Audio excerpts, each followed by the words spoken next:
제가 KBS에 시험 보러 갔다가 받은 질문요. 아카데미를 다녀본 적이 있냐? 이거였거든요. 면접 보러 온 사람 중에 아카데미를 안 다닌 사람은 저밖에 없었습니다. 그해 합격한 사람은 저였어요.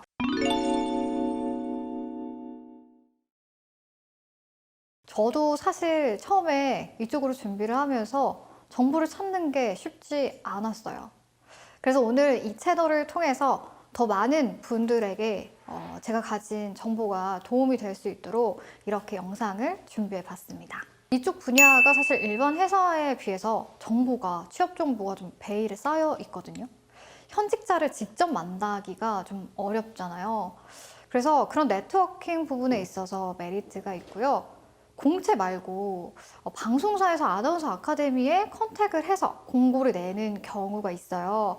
그런 경우에는 이 아카데미 단톡방을 통해서 지원을 또 하실 수가 있습니다. 그러나 꼭 다녀야 하는 건 아니에요. 앞서 말씀드렸지만 저도 아카데미 도움 없이 지상파 방송국에 입문을 한 케이스이기 때문에 꼭 아카데미에 목맬 필요는 없다라고 말씀을 드리고 싶어요. 왜냐면 주변에 그런 분들이 종종 계세요. 한 1년 정도 아카데미를 다녀요. 거의 한 몇천만 원 들여서 아카데미를 다니시고 자기가 원하는 곳에 이제 합격을 못한 거예요.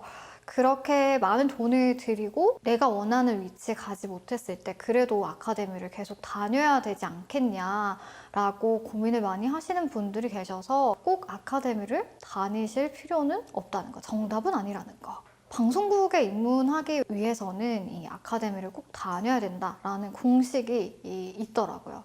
저는 먼저 오프라인 스터디와 온라인 스터디 이렇게 다 함께 준비를 했었거든요. 보통은 이 오프라인 스터디와 온라인 스터디에서 리딩 연습을 많이 합니다. 이 스터디 같은 경우에는 다음 카페 아랑이나 대학교 스터디 모임 게시판에 보면 언론 스터디 게시글들이 있을 거예요. 거기서 구하실 수 있는데요. 이런 스터디에서는 어떤 걸 하냐. 매번 장르별로 돌아가면서 원고를 이렇게 준비를 합니다. 그리고 서로 연습을 해와서 읽어보고 서로에게 피드백을 해주는 거죠. 리딩 연습뿐만이 아니라요, 필기도 함께 준비를 하는 경우가 많은데요. 방송사별로 그 시기에 이제 시사 교양 상식들을 서로 이제 정리를 해서 돌려서 보기도 하고 시험을 치기도 하고, 그리고 논술이 필요한 사람들 같은 경우에는 논술도 함께 준비를 합니다. 중요한 부분이요, 카메라 셀프 촬영인데요. 이 카메라 셀프 촬영은 사실 매일 해보는 것이 정말 중요해요. 방송사 시험을 앞두고 있다면 촬영을 하면 내가 이런 습관을 가지고 있었나? 이런 생각이 드실 거예요.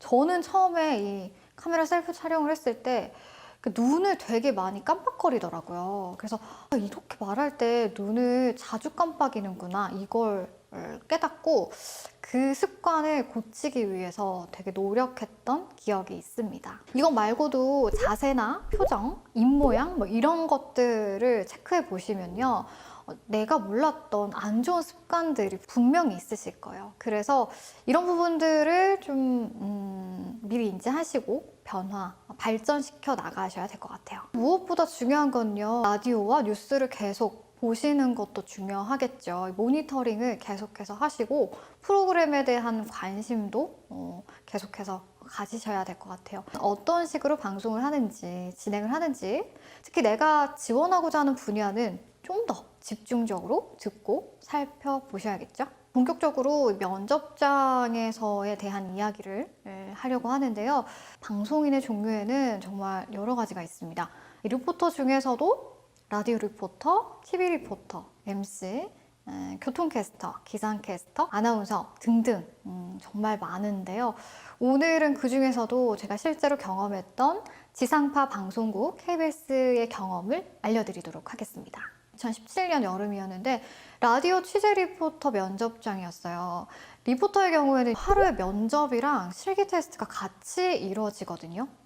부스 안에 한 명씩 들어가서 원고를 읽어요. 보통은 평소에 실제 방송으로 나가던 원고를 줍니다. 그러니까 제가 앞서 말씀드렸던 것처럼 평소에 그 방송을 계속해서 들어보는 게 정말 중요하겠죠? 그리고 2차로는요, 어떤 주제를 주고 취재 원고를 써보라고 하시거든요. 그러니까 라디오 취재 리포터니까 취재를 해야 돼요. 예를 들어서 추석맞이 전통시장 장보기 행사 현장에 갔다. 그러면 컷 구성을 해보라 라는 질문이 나와요. 그럼 보통은 3컷에서 4컷 정도 이제 구성을 하는데요.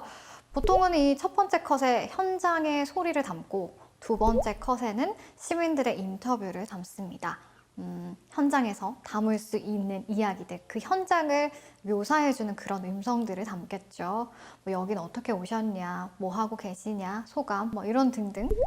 그리고 마지막 컷으로는 현장의 관계자 얘기를 들어볼 수 있겠죠. 이런 부분도 오늘 만약에 이제 이쪽으로 관심이 있으시다면요. 바로 한번 그 방송을 들어보세요. 뭐 라디오라든지 리포터의 코너를 한번 들어보시면 훨씬 더 이해가 쉬우실 겁니다. 2차 실기가 이렇게 끝나면 바로 면접을 보는데요. 근데 제가 면접장에서 들었던 질문은 조금은 일상적인 부분이었어요. 뭐 예를 들어서 이 사람의 성실도를 볼 수 있는 그런 질문들. 리포터라는 직업이 그렇게 쉽지 않은데 취재도 해야 되고 생각보다 힘들 수 있다.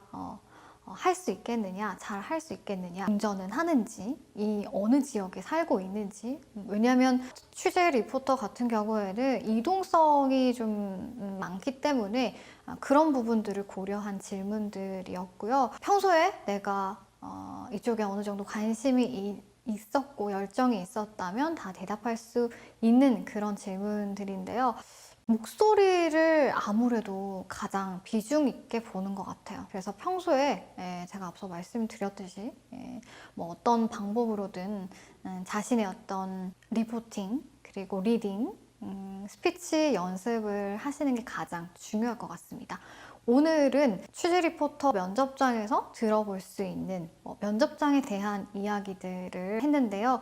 다음 편에서는요, 이미지에 대한 이야기를 좀 더 해볼까 합니다. 오늘도 유익하셨다면 좋아요와 구독 하시죠?